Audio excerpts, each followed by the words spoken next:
everybody take a nice deep breath. Yes, how about that, Miss Shelley? We all need those deep breaths. Life is crazy, right? And I know you've had craziness there. We've had a little craziness, but you know what?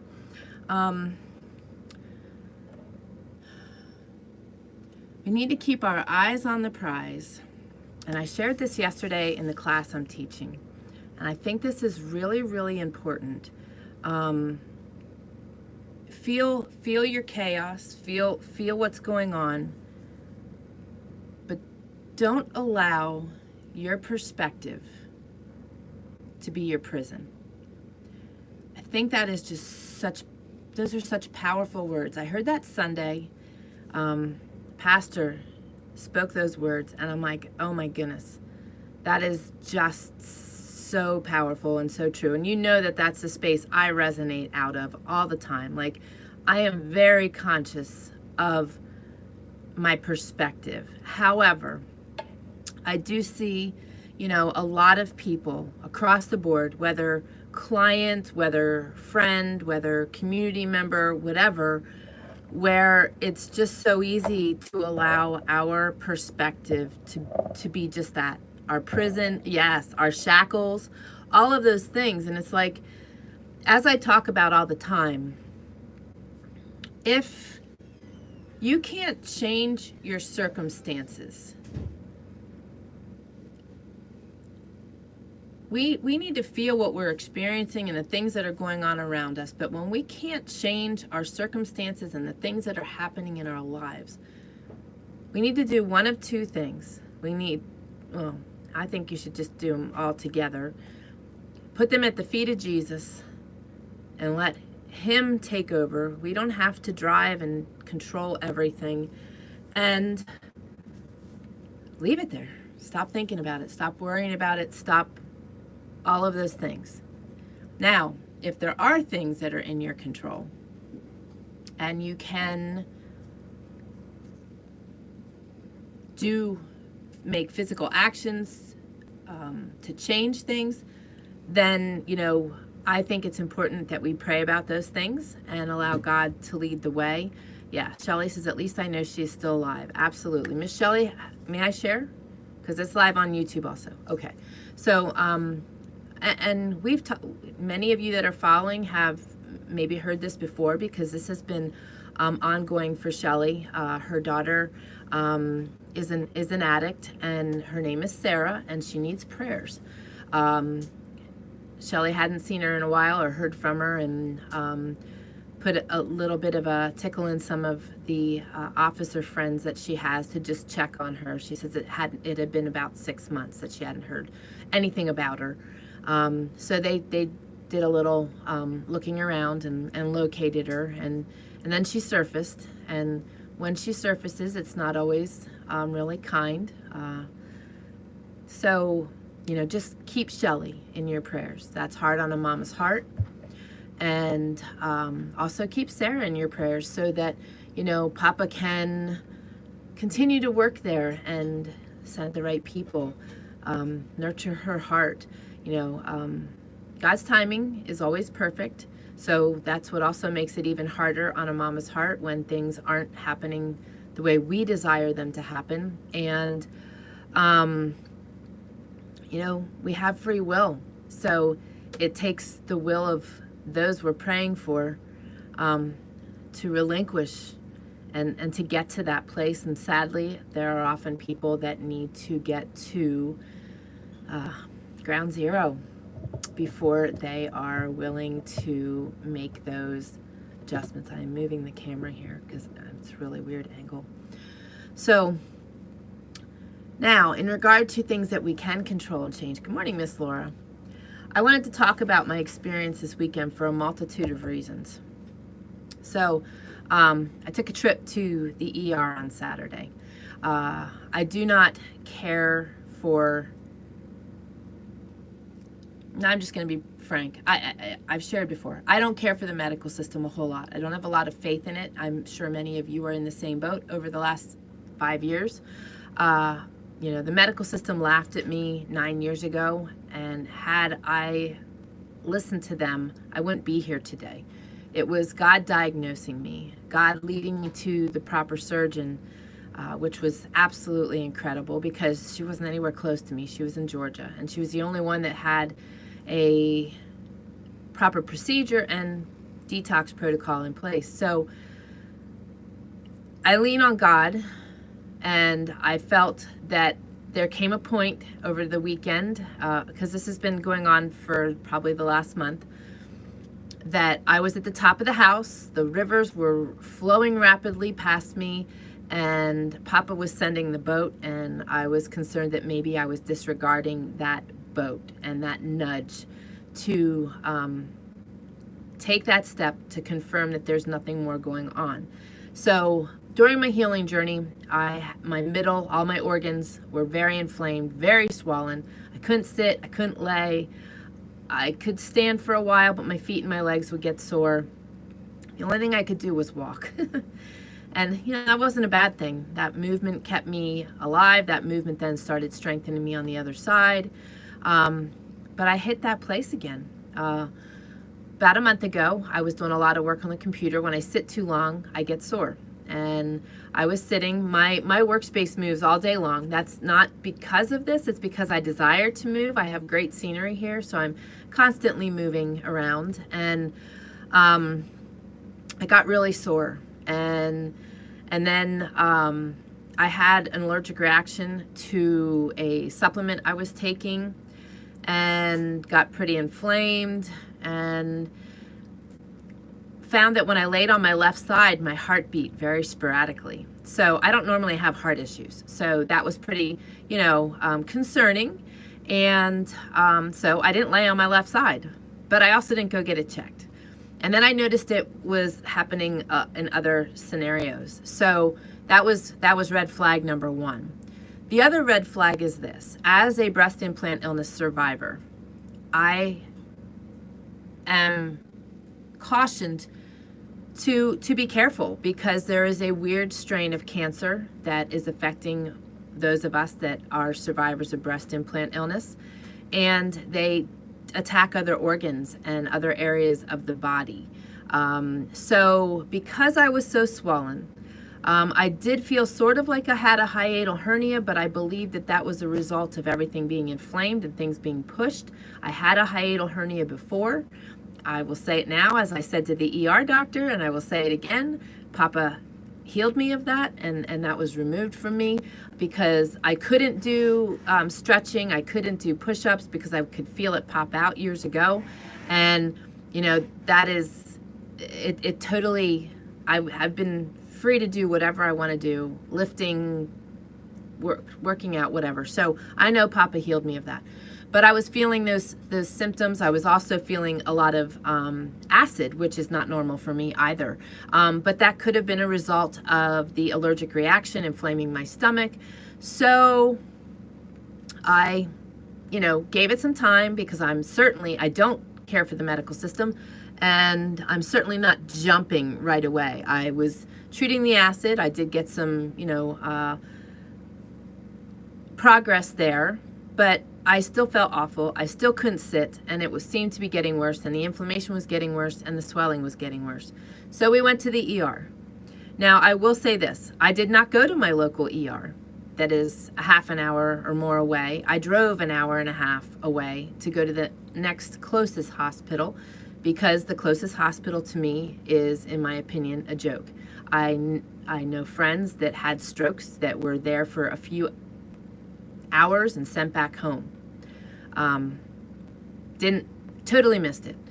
My son's arm, we went there with Austin when he broke his arm years ago, and they sent him back home. It's all fine, you'll be good. And next thing you know, 2 days later, we get a phone call from the x-ray tech telling us that it is broken. So, I don't, that kind of care, that's exactly why I don't go. So we went. It was a very good experience. I had the opportunity to witness the two people that were there, and that was really amazing. But I was very impressed. We were in line. There was a young fellow with his mom in front of us. They were concerned that she had a stroke, so they instantly stopped intake put a wristband on her and started sending her down the hall. I was like totally impressed. They're like, you can come back here and we'll finish this later. Right now, we want to make sure she has not had a stroke. We want to get her the care she needs. And he was very distraught. So I walked up to him and I just let him know that God is with him and that God loves them and that everything would be okay, because he was very stressing. And I don't blame him, but I wanted to help there. It actually really strongly, like, it was a very unusual experience for me. I feel other people's stuff, but this was very different. It was very strong. And so it just totally, before I even got to him, I was already crying. It was just really weird, really awesome weird. But the ER doctor and all the people that we were in contact with were amazing. But I want to give you tips for today. I want to give you tips for when you go to the ER. Understand that you do not need to sign everything that they present to you. You do not need to accept everything that they offer to you. You need to be aware of that. You need to be aware that you have a say. And if you're not sure and your stomach, your gut, your God feeling is telling you to, that something's not right, please honor that.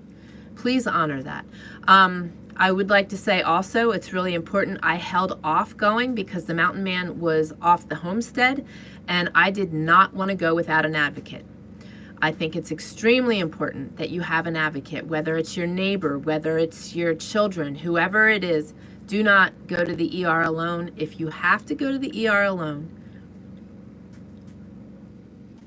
call somebody. Don't avoid going because you don't have an advocate. Call somebody. But I think it's extremely important to keep that in mind.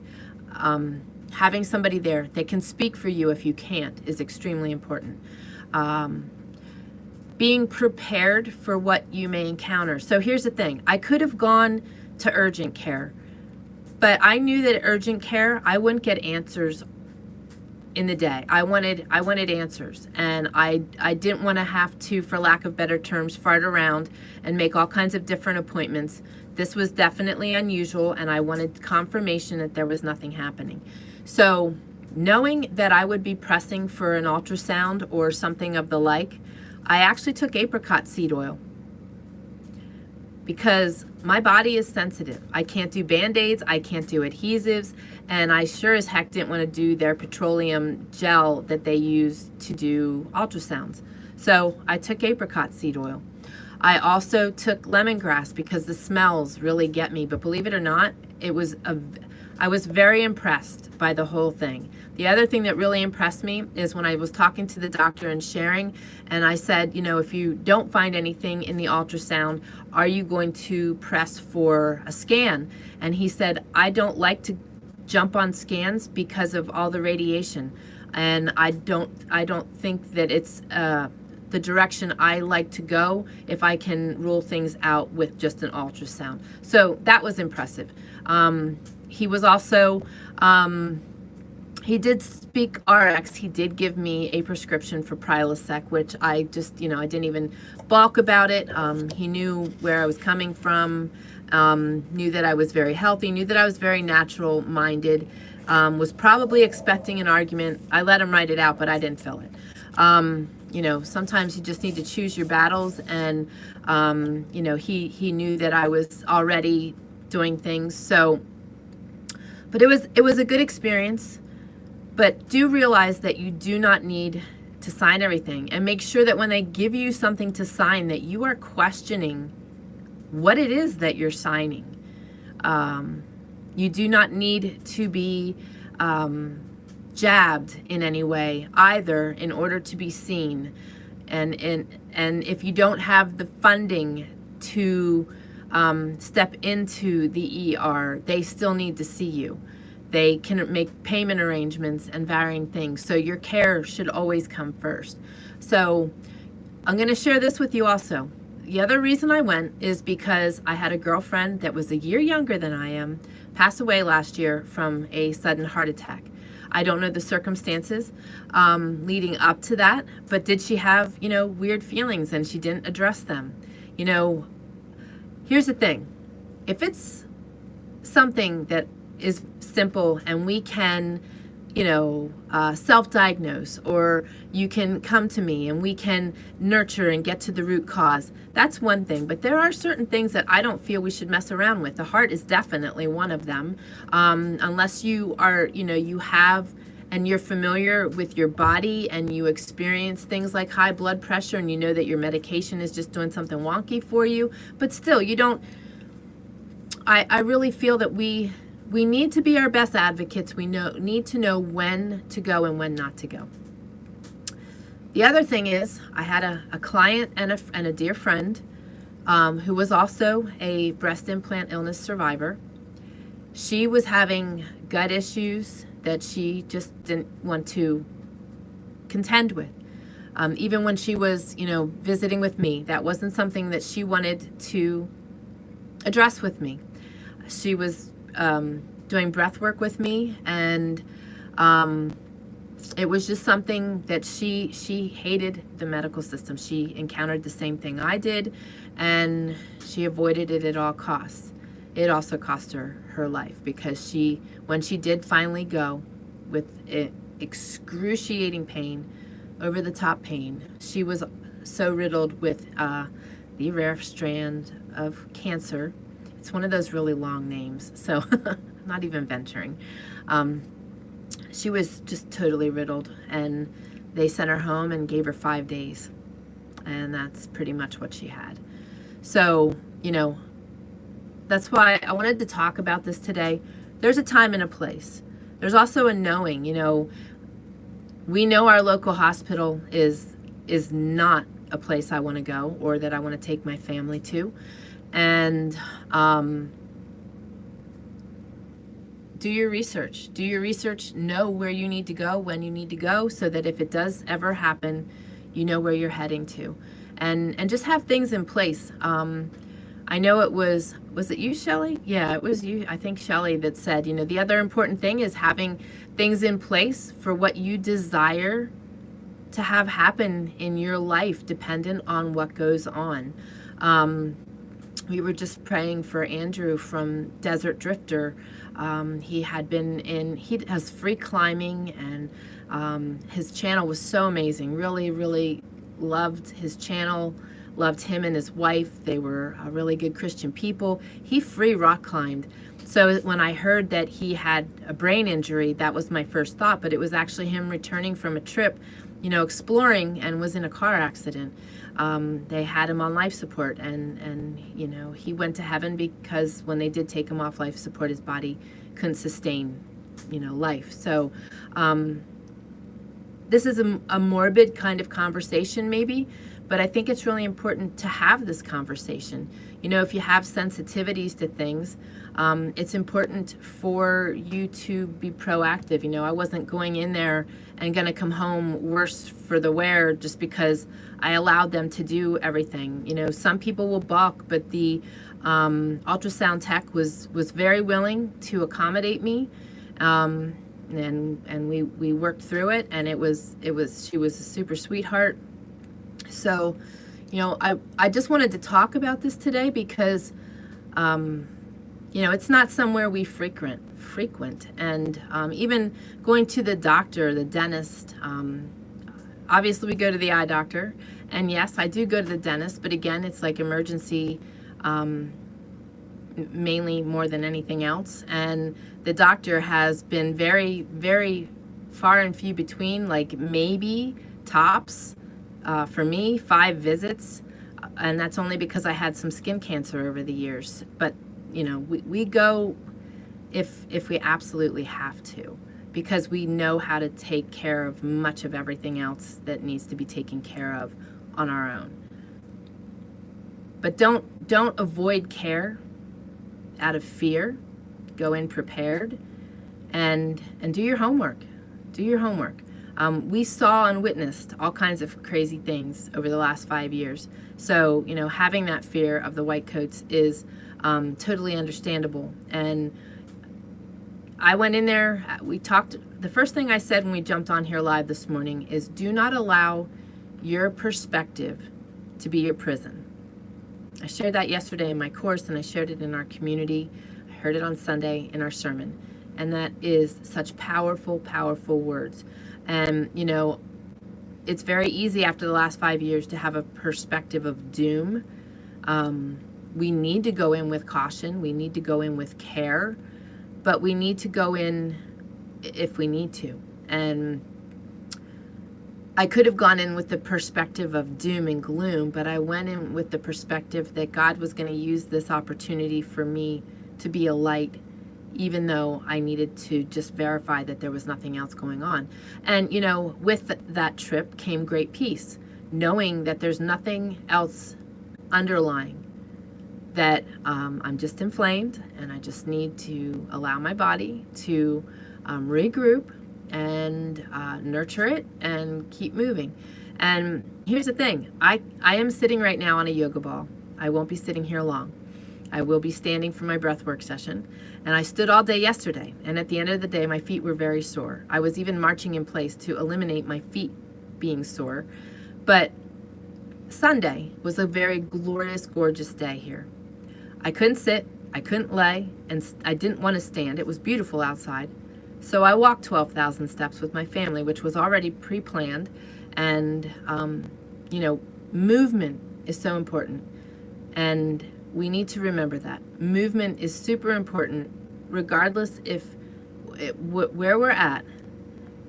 Just sitting still is allowing our muscles to go to atrophy. So that's not something that I did before. That's not something that I'm doing now. I've been making it a point to get out because of just standing, to get out and just walk a little bit each day so that I'm getting that additional movement.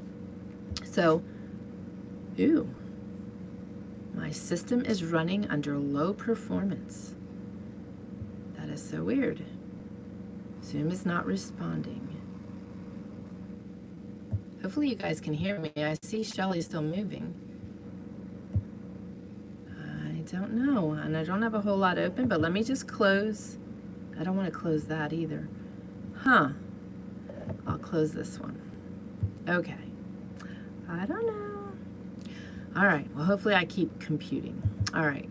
So I really want to encourage those of you that are joining on YouTube to get in our community.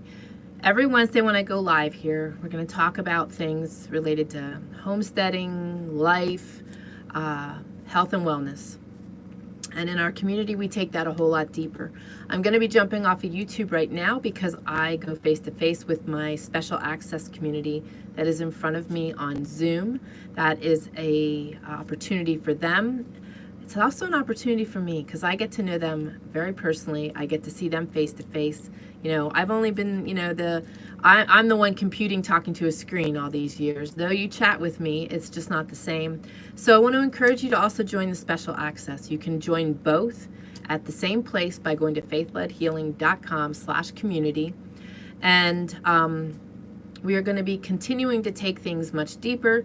Get ready for my podcast to return. My son and I have been recording together. He is now my co-host, and we've been working through some of the processes and some of the changes that means, what that meant as far as the changes go. I was used to just grabbing a camera and recording when I could and when I needed to. Now we need to coordinate. So just getting everything in place. So those two new podcasts, Mountain Woman Radio and the Faith-Led Healing, will probably be coming this week, so I look forward to sharing that with you and more upcoming. We have great guests coming your way and a lot of very valuable health and wellness materials coming your way, both in blog posts, in writing, in articles, and in the videos, so as well as courses. So thanks for joining on YouTube. I love you guys. Have an awesome rest of your day. And I look forward to visiting with you again next Wednesday at 9 a.m. Pacific Standard Time. So take care and God bless. Love y'all.